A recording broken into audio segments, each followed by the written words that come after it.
I'm skipping all kinds of chapters here. This is what really gets people.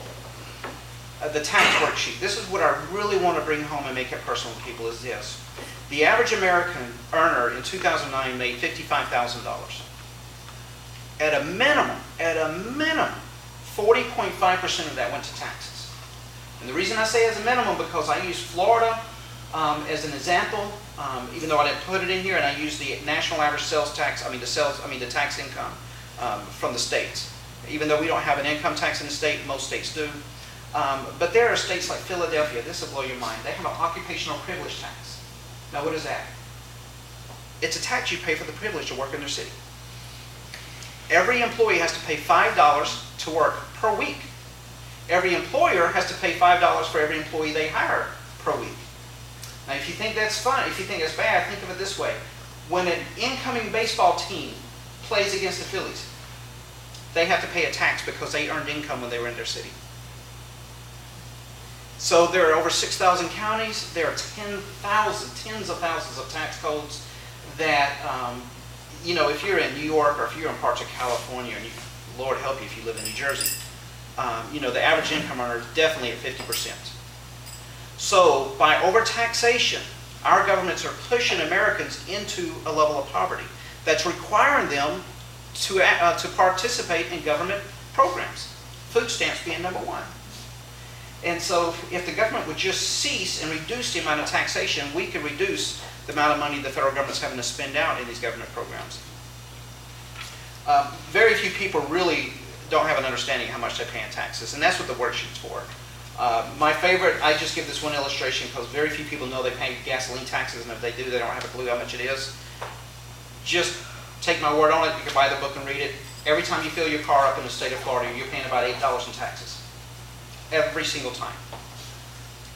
If you live in California and you have diesel, you're paying 80 cents a gallon in taxes. The next is a chapter on I can't find a job. It's just about the small business owner, which I am. I have a small business, I have employees, and it burns me to no end when my employees just start talking nutty. And they really don't have a clue what it takes to keep them hired. The regulations, the burden, the accounting factors, and the taxes. Small business employ just over half of all private sector employees. They pay 44% of the U.S. total private payroll. They hire 40% of all high-tech employees.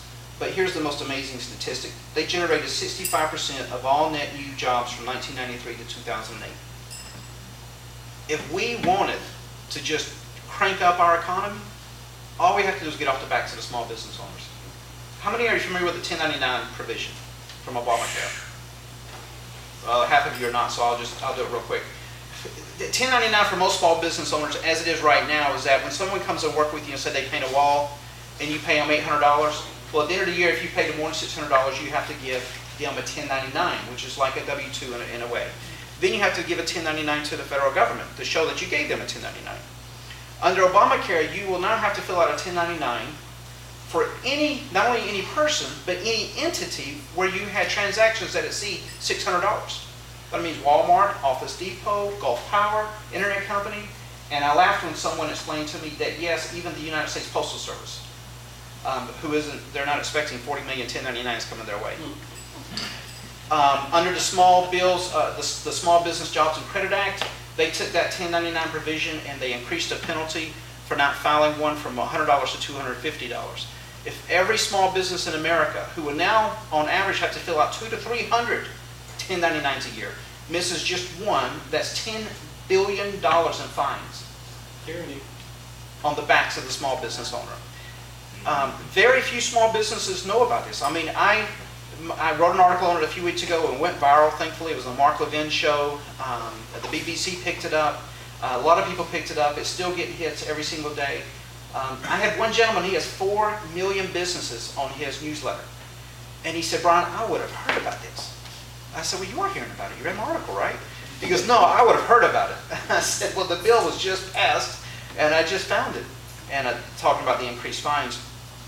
I am convinced that if all the small businesses in America knew that act, we would not have tight elections around the country like we're seeing right now. So basically, you want to talk about a headache. And there are a lot of businesses, even myself, I get to the point where I'm just like, is it worth it? Is it really getting worth it to the point of continuing this? I'm sure all of you know about the stimulus bill stuff, so I won't go through that. I would just talk about two last things and then I'll close because I know time is running short. Your daughter's getting tired. Yes, she played with out-of-town friends all day long. The CBO said, unless policymakers restrain the growth of spending, increase revenue significantly as a share of GDP, or adopt some combination of those two approaches, growing budget deficits will cause debt to rise to unsupportable levels. I was watching, getting a sandwich yesterday, and I walked in and they had MSNBC on for some reason. And the question was, is government spending too much money? I thought, why does that have to be a question? $1.4 trillion deficit last year, $1.2 trillion deficit this year. That's why are you even asking that question? The CBO estimates that we will have $1 trillion deficits between now and 2020. $1 trillion a year. Now, how big is a trillion? If you spent $86,000 a day of every day of your life, of every year that you live, it will take you 31,000 years to spend it. $1 trillion.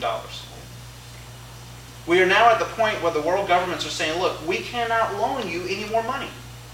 We don't have it to loan it to you. And now we're seeing the repercussions of having so much money borrowed from these countries like China, which is $1 trillion plus when you look at that they own Hong Kong and Taiwan and other places, that they're now using that against us, saying, well, we're going to raise the interest rates against you.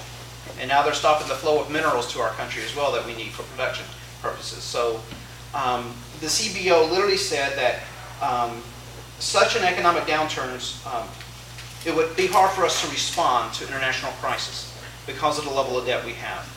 But here's what I like. I put this in the book and I highlighted in bold print because this is like a jab, you know. I was trying to keep it nonpartisan, but every now and then you just still have to do it.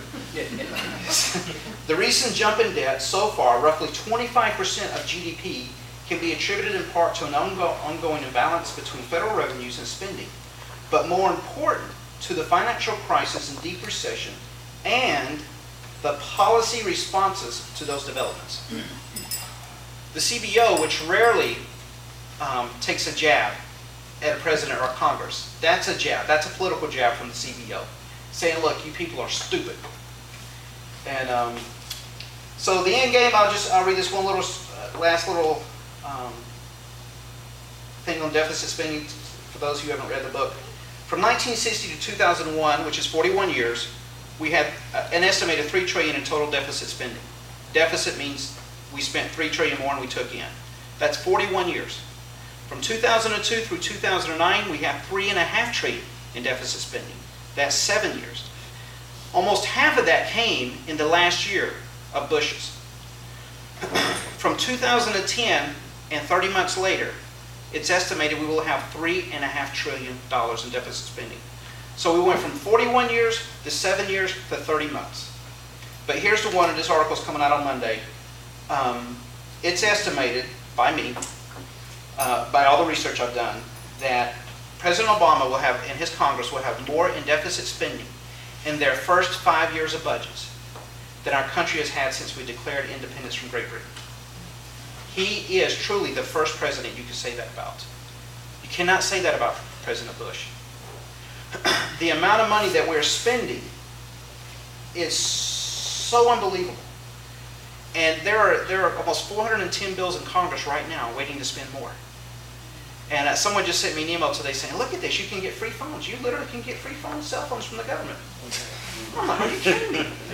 $1.2 trillion deficit this year, and they're giving out free cell phones with unlimited monthly calls. I mean, it sounds like a cell phone company selling it, but it's the federal government. The biggest danger that we have right now to our country is interest. The CBO believes, and all of the economists believe, that 50% of all of our deficits over the next 10 years will be going to pay an interest payment. The first day, and you can just mark this in your history books right now that you heard it tonight. The first day the United States government ceases to pay an interest payment, we will become like Greece overnight. Overnight. And so for every new dollar that we pay in interest, if we want to maintain the current levels of spending, what do we have to do? We have to go borrow a second dollar, which only increases the amount of interest that we have to pay tomorrow. It's like a cat's chasing its tail.